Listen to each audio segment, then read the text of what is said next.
Kami siap mendengarkan di dalam nama Tuhan Yesus. Haleluya. Amin. Silakan duduk Bapak Ibu Saudara yang terkasih dalam nama Tuhan. Selamat pagi, Shalom. Shalom. Kita bersyukur kalau kita bisa kembali datang beribadah di minggu yang keempat di bulan April ini ya. Saudara terkasih dalam nama Tuhan, tema firman Tuhan yang saya ingin bagikan bagi kita semua pada hari ini yaitu iman yang memberikan kemenangan. Sekali lagi tema firman Tuhan adalah iman yang memberikan kita kemenangan. Oke. Mari kita buka kitab kita sama-sama di dalam kitab Matius pasalnya yang ke-11 ayat 14 sampai 21. Matius pasalnya yang ke-17, kita akan baca dari ayat ke-14 sampai dengan ayat ke-21.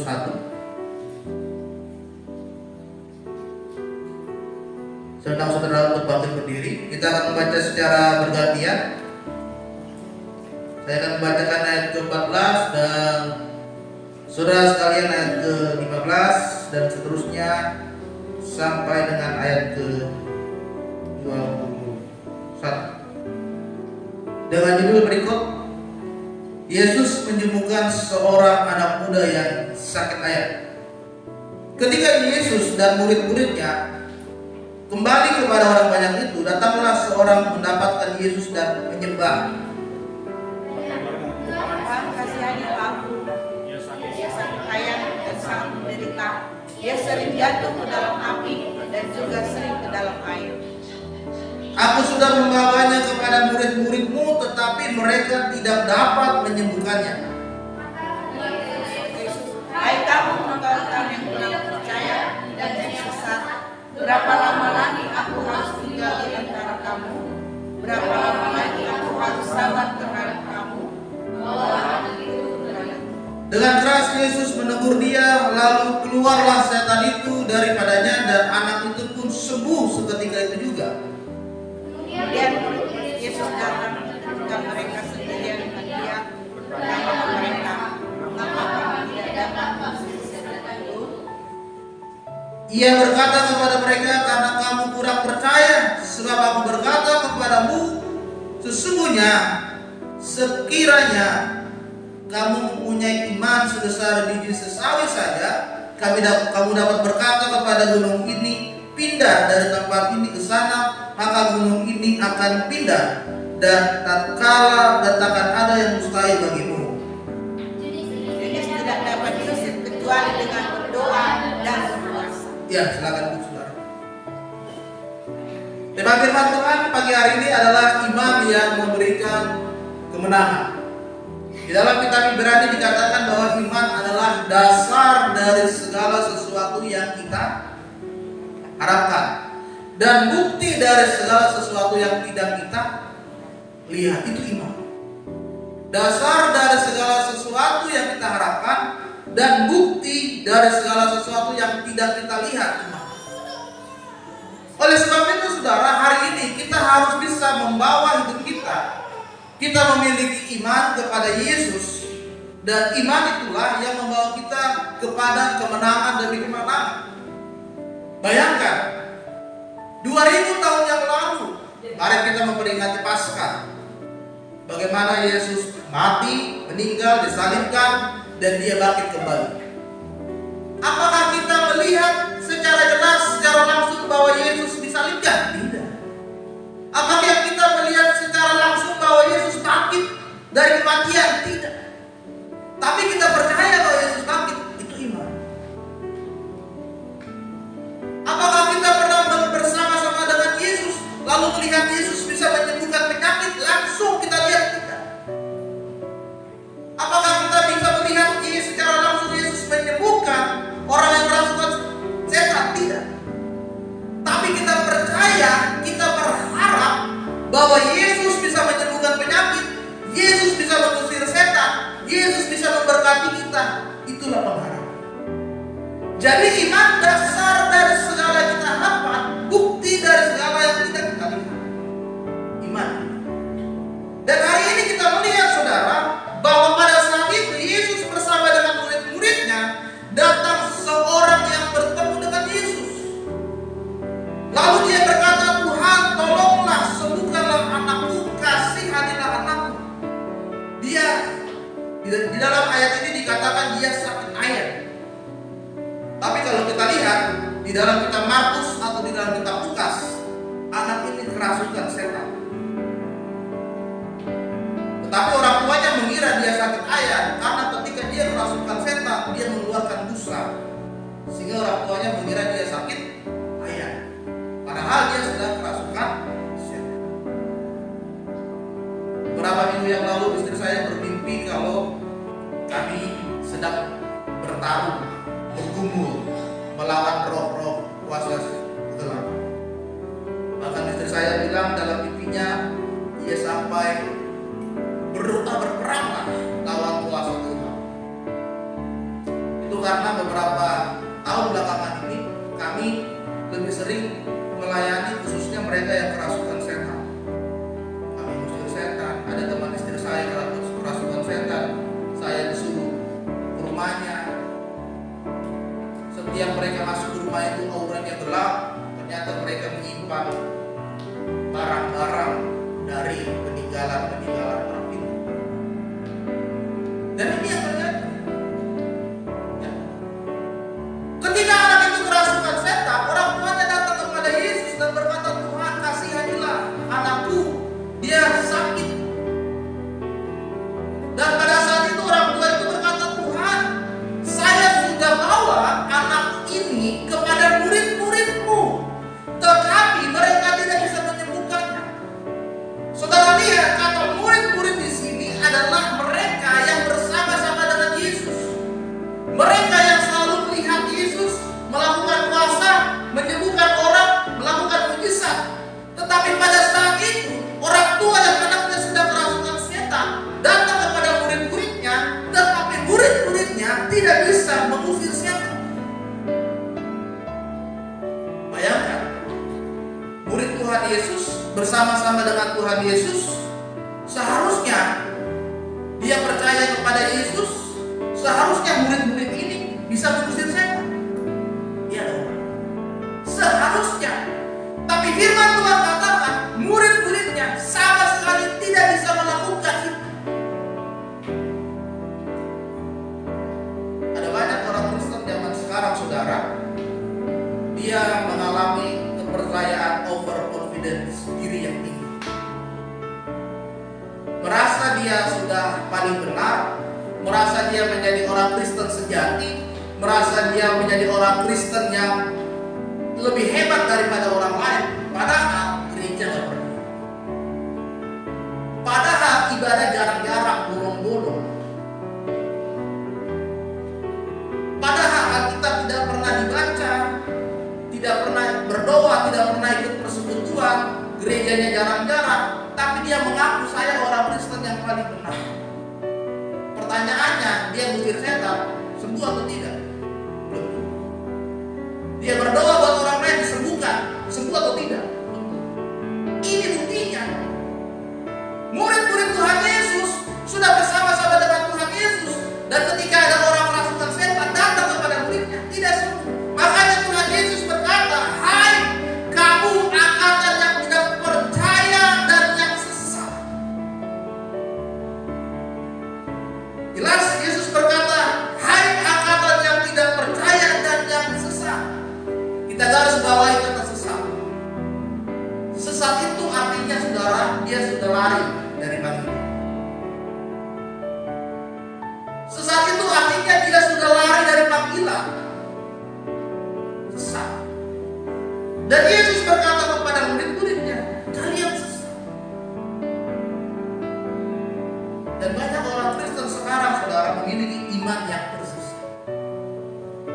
Iman mereka seharusnya membawa mereka semakin dekat dengan Tuhan, tetapi iman mereka malah membuat mereka semakin jauh, karena mereka melihat iman mereka lemah daripada itu.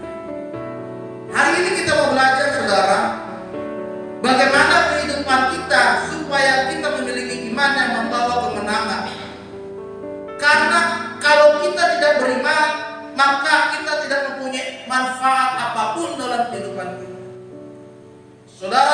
pengharapan, saudara tidak punya jalan keluar, saudara tidak punya petunjuk hidup, maka untuk apa saudara hidup? Saudara tidak ada yang saudara inginkan, saudara tidak ada yang memberikan jaminan keselamatan. Untuk apa saudara berada di dunia ini? Jika imanmu sendiri tidak bisa menyelamatkan engkau, jika imanmu sendiri tidak bisa membuat engkau menang di dalam kuasa-kuasa jahat, menang atas dosa. Hari ini kita mau melihat saudara, ada 3 jenis orang yang percaya, ada 3 jenis iman yang diajarkan di dalam kitab Matius pasal 17 tadi. Yang pertama saudara, kita lihat bahwa yang pertama adalah orang yang tidak memiliki iman atau orang yang tidak beriman. Di ayat yang ke-17, pada saat itu Yesus berkata kepada murid-muridnya, "Hai kamu angkatan yang tidak percaya, berapa lama lagi aku harus tinggal di dalam kamu? Berapa lama lagi aku harus sabar kepada kamu?"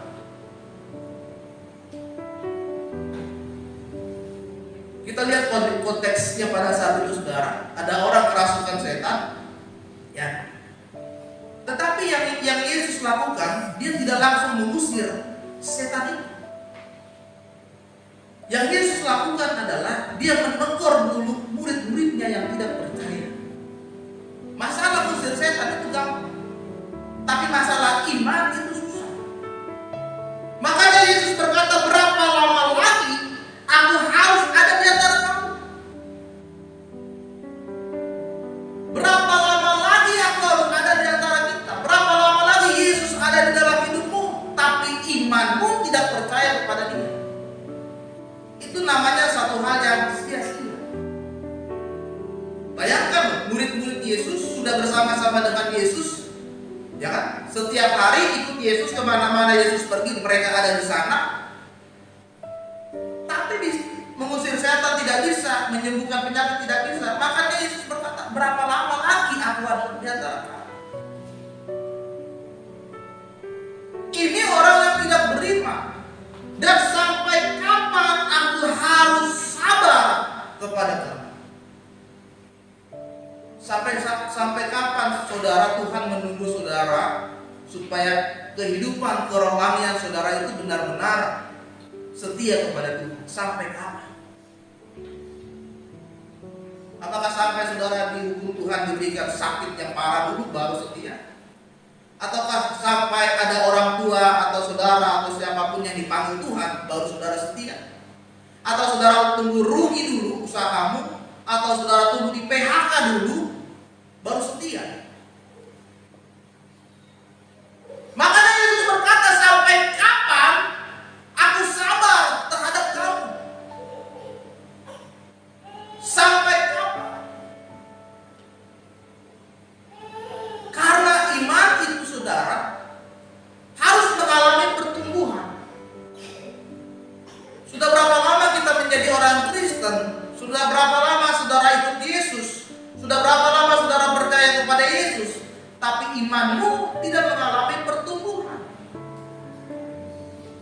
Jadi ketika engkau digoncang, ada masalah yang besar, imanmu goyah, sehingga engkau lari dari Tuhan. Ketika ada masalah yang berat, engkau mengecewakan Tuhan. "Tuhan, kenapa engkau mengecewakan aku?" Sehingga tidak mau pelayanan, tidak mau ikut ibadah. Kecewa dengan pendeta, kecewa dengan gembala, kecewa dengan jemaat di gereja ini, sehingga tidak mau ibadah gereja ini. Kecewa karena imannya tidak mengalami pertumbuhan. Imannya tidak mengalami pertumbuhan saudara. Jadi iman yang pertama adalah orang yang tidak memiliki iman. Apa yang menjadi penyebab dia tidak beriman? Yang pertama adalah karena kesalahan dirinya sendiri. Orang tidak beriman, pertama kesalahan sendiri, yaitu karena lingkungan. Lingkungannya lingkungan tidak benar, bukan orang yang setia beribadah, gitu kan? Lalu dia terpengaruh. Setiap hari Minggu mama-mamanya nongkrong di warung ngobrol, dilihat dia mau gereja, ibu ngapain gereja, sini aja kita ngobrol, ada gosip terbaru nih. Ikut, join lah, gabung dulu. Pas bapaknya mau pergi gereja, jangan dulu gereja, ini tuak ini masih ada setengah, habiskan dulu, habis. Mulai bergabung, main judi online, judi kartu, judi biliar, judi jackpot, apapun namanya, karena pengaruh lingkungan. Sehingga lingkungan itu bisa mempengaruhi iman. Kalau saudara berada di dalam lingkungan yang tidak sehat, yang membuat imanmu lemah, pindah keluar dari lingkungan itu. Jangan kita merasa, woi saya hebat nih, tenang saya akan bawa mereka semua berubah ikut Yesus, gereja. Belum tentu. Kita pindah cari lingkungan lain yang lebih sehat, rohani. Kesalahan diri sendiri itu juga bisa karena pekerjaan saudara. Pekerjaanmu kadang-kadang membuat kita imannya lemah, lama-lama kita tidak terima. Hari Minggu harus ke gereja, hari Minggu harus kerja, tidak gereja. Lama-lama terbiasa, Minggu gak gereja. Akhirnya ya udah, lost gitu aja. Udah biasa dia gak ke gereja hari Minggu. Sehingga tidak ada rasa kehilangan Tuhan ketika dia tidak datang ke gereja. Kesalahan diri sendiri yang membuat imanmu menjadi lemah karena pasangan hidup. Anak muda zaman sekarang, saudara, gampang sekali cari pasangan dan asal-asalan cari pasangan. Saya punya anak murid, dia cari pacar beda agama. Gak apa-apa, yang penting cinta. Waduh, anak bagai SMA, cinta-cintaan. Ya. Beda agama Pak, gak apa-apa, yang penting cinta. Nanti saya bisa ajarkan Alkitab ke dia. Wis, luar biasa, hebat. Ya.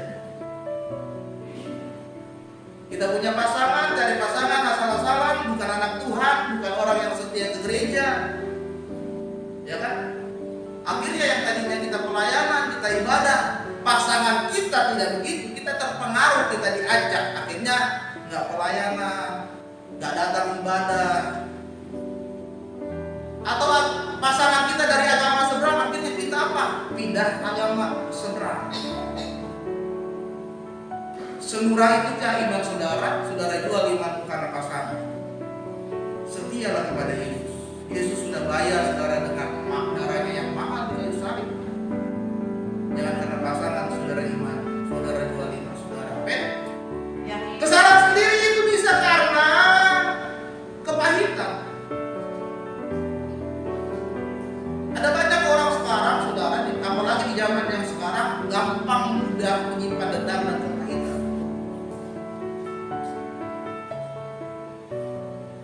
Susah mengampuni, susah memaafkan, tapi gampang menyimpan dendam sehingga ada kepahitan.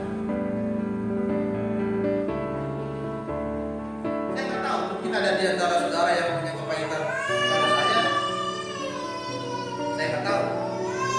Tapi di atas mimbar ini, kalau saudara punya kepahitan, maka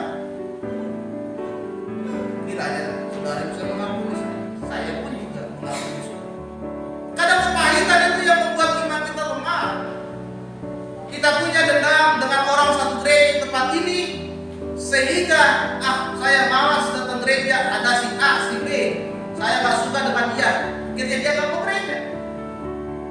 Dan kepahitan itu terus disimpan, ditahan, disimpan dalam-dalam, sehingga berlarut-larut, lama-lama menjadi iri dengki, kedengkian, lama-lama menjadi sakit hati, sehingga itu buat iman saudara lemah. Hari ini kalau saudara punya kepahitan, lepaskan kepahitan dan ampunilah mereka. Kemarin di puncak kita sudah membahas tentang ini, dan saya harap di sini saudara jangan lagi timbul lagi kepahitan yang baru. Amin. Yang kedua, kenapa tidak beriman? Itu karena kesalahan orang tua. Jelas. Kalau saudara didik anak saudara dengan dasar-dasar pengajaran firman Tuhan,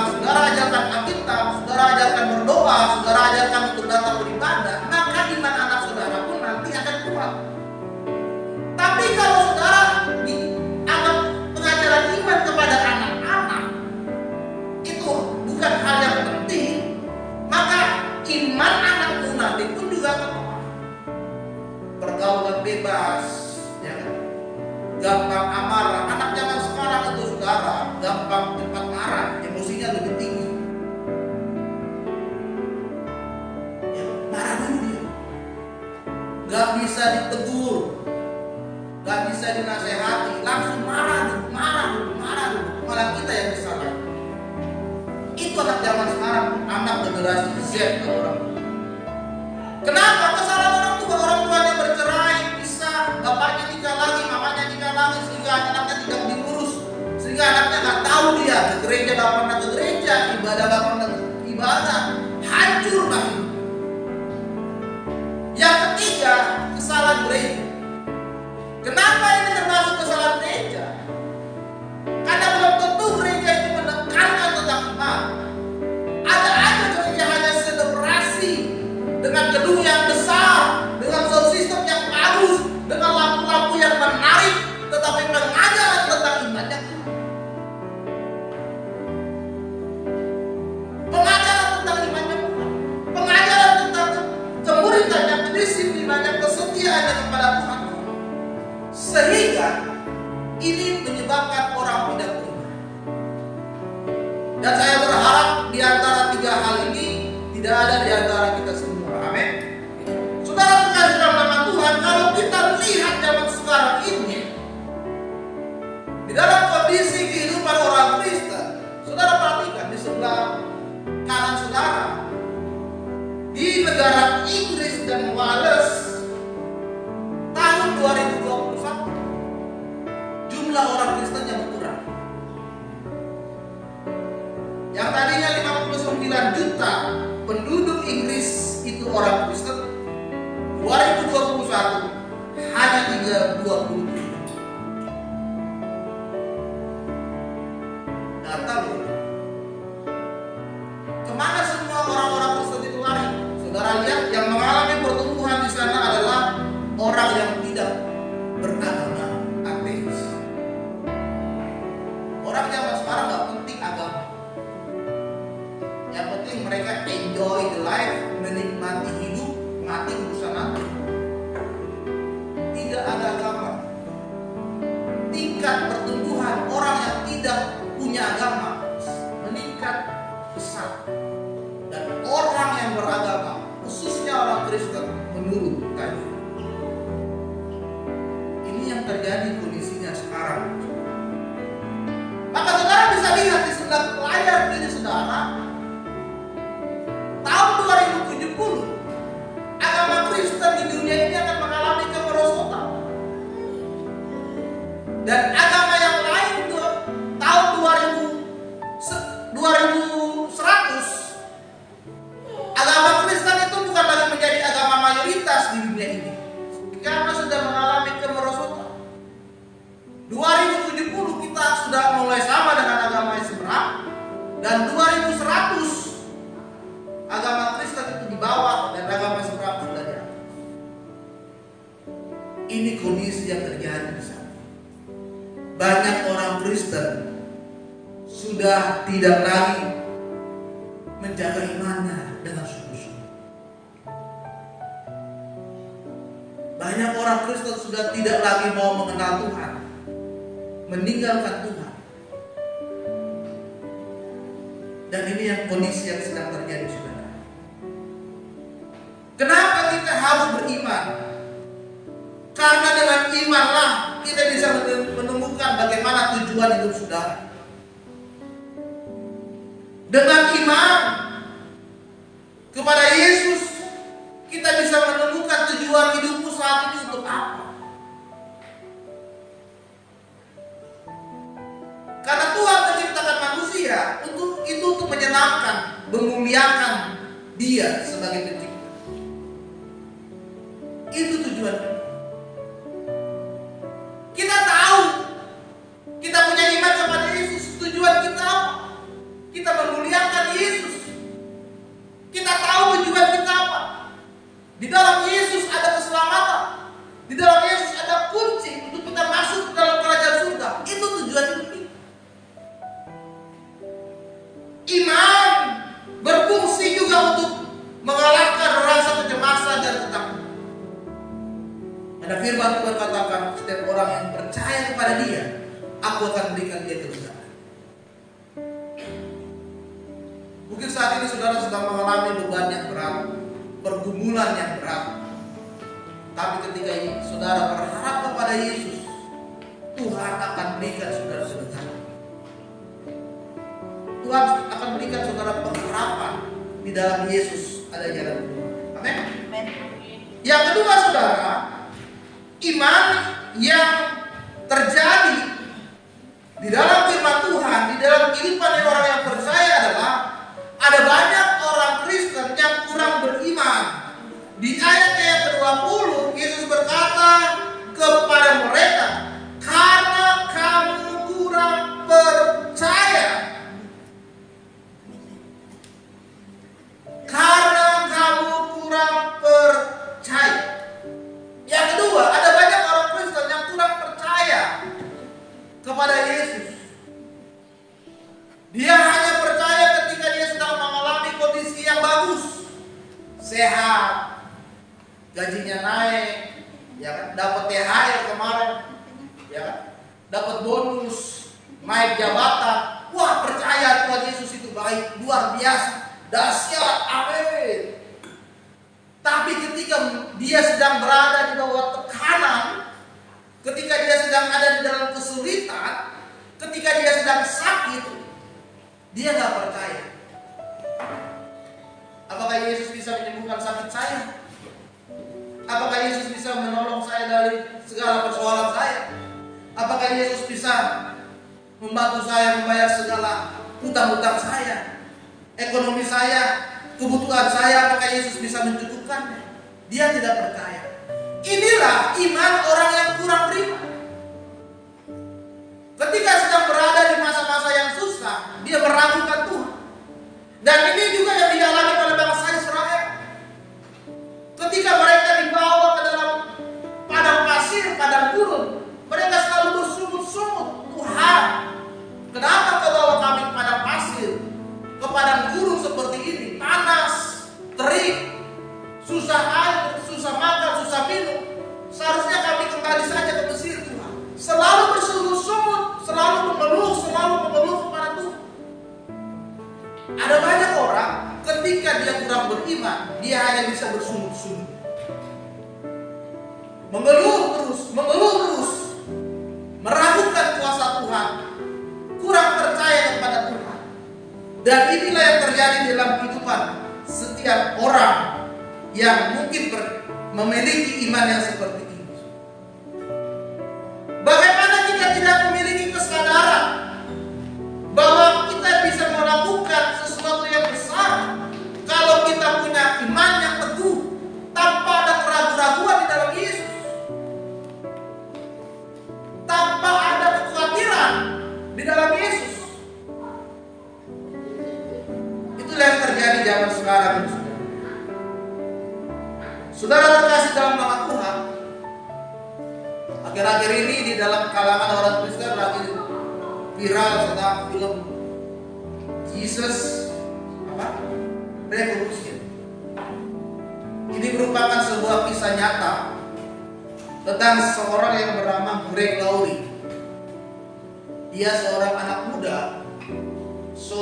muda yang bersama ibunya sedang mencari kebenaran. Karena pada masa itu, tahun 1960 di Amerika Serikat, ada banyak anak-anak muda yang mengalami kemerosotan. Bahkan gereja di Amerika mengalami kemerosotan. Banyak anak mudanya yang tidak mau beribadah di gereja. Banyak anak mudanya yang mengalami krisis kepercayaan kepada gereja. Ini yang terjadi di Amerika pada tahun 1960. Lalu ada seorang anak muda bernama Greg Laurie. Dia bersama dengan ibunya, mereka berkeliling mencari kebenaran yang ada di dalam dunia ini. Suatu ketika mereka bertemu dengan seorang pendeta. Pendeta itu mengajarkan mereka tentang kebenaran. Kemudian dia beribadah di gereja itu. Greg Laurie bersama dengan ibunya, dia menjadi jemaat di gereja itu. Tapi timbul persoalan antara jemaat muda dia dengan jemaat yang sudah tua. Karena dia berpakaian anak muda zaman dulu kan. Pakaiannya mewah, pakaiannya glamor, apalah. Pakaian orang tua, pakaiannya bagus. Ada pertentangan di sana, pendeta itu juga bisa menyelesaikan pertentangan. Kemudian apa yang terjadi, saudara? Mulailah Greg Laurie, dia mulai menemukan kebenaran di dalam hidupnya, di dalam Yesus. Lalu bersama dengan ibunya dia mulailah menyampaikan kabar kebenaran itu, saudara. Dia mulai membagikan kabar kebenaran kepada teman-temannya. Dia mulai mencetak, dulu namanya traktat, kayak koran-koran itu dia bagikan kepada teman-temannya. Dan lama-lama dia mengajak teman-temannya, ayo dong ke gereja, ayo dong datang ibadah ke gereja saya. Nanti kita akan ajarkan kebenaran firman Tuhan. Daripada hidup kalian gak karuan, pesta pora, kumpul-kumpul, mabuk-mabukan gak jelas, ayo dong ke gereja. Akhirnya dia mulai mengajak teman-temannya. Dia ajak temannya untuk datang beribadah.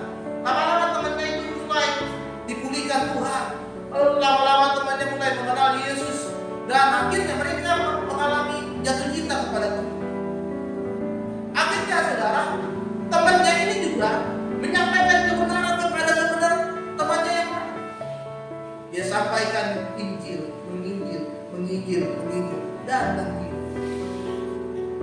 Lalu apa yang terjadi, saudara? Di tahun 1970, dengan apa yang sudah dilakukan, dimulai dari Greg Laurie dan bersama dengan teman-temannya, mereka melakukan satu kegerakan yang besar di Amerika Serikat. Mulai tahun 1970, banyak anak-anak muda di sana yang memberikan diri untuk dibaptis. Banyak anak muda di sana yang tadinya mereka hidupnya glamor, pesta pora, mabuk-mabukan, mereka memberikan diri dibaptis dan mereka setia datang beribadah di gereja. Dan pada saat itu terjadi kegerakan yang besar di Amerika, sehingga majalah-majalah di Amerika menyatakan hal itu sebagai Jesus Revolution, sebuah revolusi yang besar tentang Yesus dialami oleh anak-anak muda di Amerika. Sebuah kegerakan perubahan yang besar tentang Yesus dialami oleh setiap anak-anak. Dimulai dengan orang yang mau setia kepada Yesus, terjadilah kegerakan. Kalau saudara mau terjadi kegerakan yang besar di gereja ini, mulailah dari dirimu sendiri setia kepada Yesus, beribadah kepada.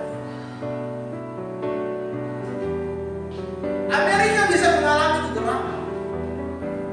Tadinya anak-anak mudanya tidak mau gereja, tidak mau ibadah, mengalami kemerosotan.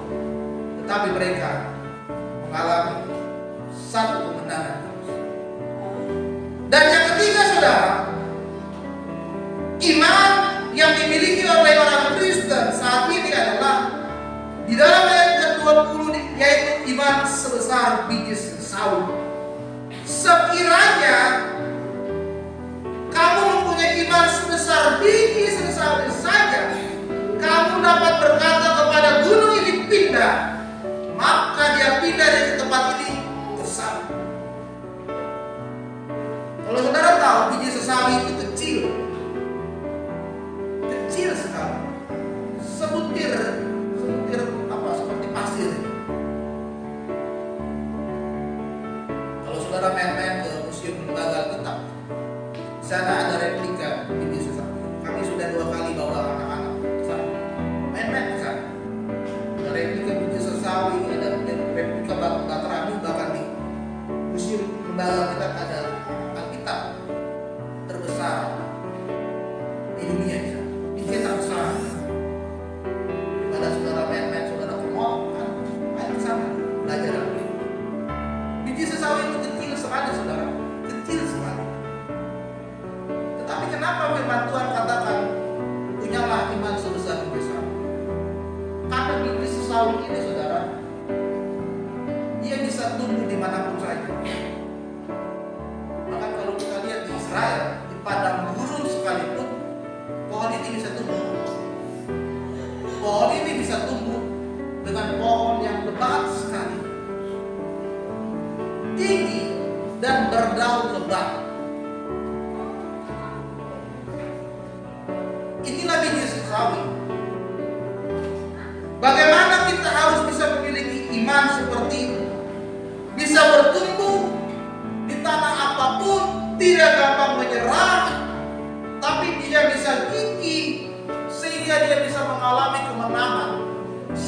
Sehingga sesawi yang tadi hanya sebiji bisa tumbuh menjadi pohon yang besar seperti yang ada di gambar.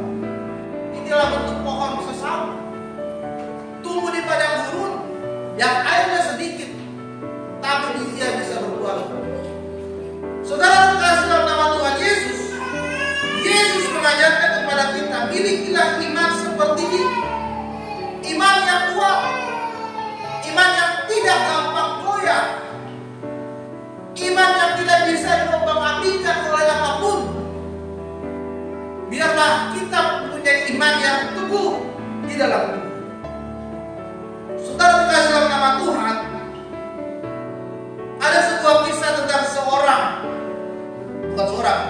tentang sepasang suami istri. Mereka adalah orang Skotlandia dan mereka menjadi seorang petani di daerah Sulu, Afrika Selatan. Kisah mereka itu difilmkan menjadi sebuah film yang berjudul Fate of Potato. Sepasang suami istri yang menjadi seorang petani di daerah Afrika Selatan. Pada saat itu mereka ingin menyerah. Kenapa? Karena Afrika itu tanahnya tanah kering, saudara. Dan pada saat itu harga benih di Afrika itu sangat mahal. Mereka ingin menyerah, mereka ingin kembali ke negaranya, ke Skotlandia. Lalu pada saat itu ada petani yang lain mengajak, ayolah kita ke gerejanya. Dan akhirnya suami istri ini mereka pergi ke gereja. Suaminya yang bernama Amos Buchan. Yang bernama Amos Buchan, dia pergi ke gereja. Di gereja ternyata dia mengalami pemulihan. Yang tadinya dia tidak percaya Tuhan, yang tadinya dia mengandalkan kekuatannya sendiri, di gereja dia merasa diberkati.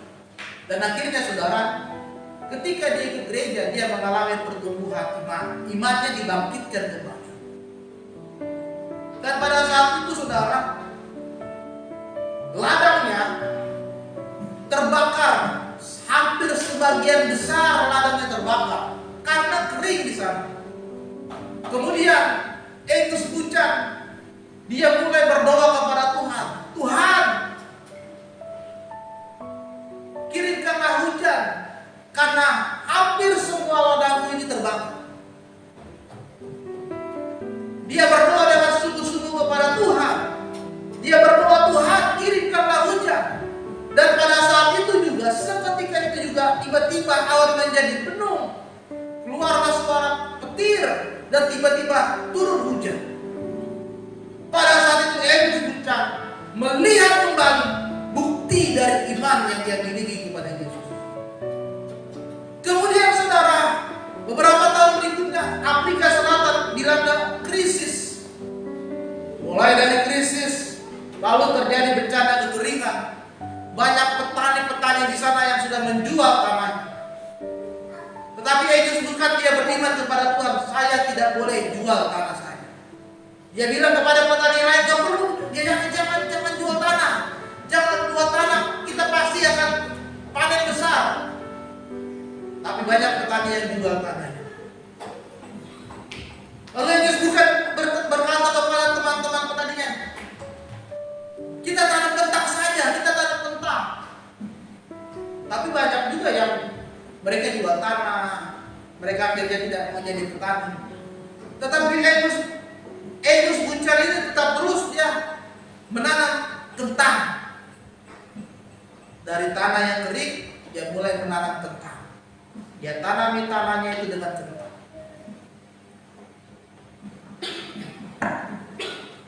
Dan bencana kekeringan di Afrika Selatan belum juga selesai, saudara.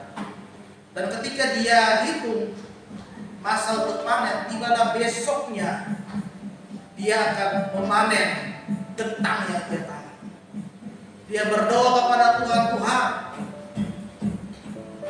aku sudah beriman kepada Engkau. Aku sudah bekerja, berusaha menanam kentang di tanah yang kering ini, Tuhan. Aku percaya aku akan memanennya. Saudara tahu apa yang terjadi? Keesokan harinya, ketika dia akan memanen kentang, dia mulai menggali tanahnya. ternyata ketika dia lihat kentangnya itu berbuah. Bukan kentang yang kecil, bukan kentang yang busuk, tetapi kentang yang besar dan kentang yang berkualitas yang bagus. Dan ketika dia lihat tanda-tanda yang lain, semuanya berbuah kentang yang bagus, kualitas yang terbaik. Bagaimana Elias puncak melihat imannya yang besar. Dia punya iman di tengah-tengah kesulitan, tetap percaya kepada Yesus, maka dia melihat kemenangan terjadi di dalam hidup. Sehingga pada saat itu dia memutuskan, saya harus menjadi seorang penginjil nama Tuhan. Dan sekarang dia menjadi seorang misionaris. Bagaimana saudara kita melihat bagaimana kesaksian kehidupan orang yang memiliki iman kepada Yesus. Hari ini kita mau belajar bersama-sama. Milikilah iman yang membawa saudara menuju kepada kemenangan. Jangan kendor iman saudara. Jangan goyang iman saudara. Berdirilah teguh, tetap taat dan setia kepada Yesus. Amin. Biarlah hari ini firman Tuhan memberkati kita semua. Mari kita berdiri.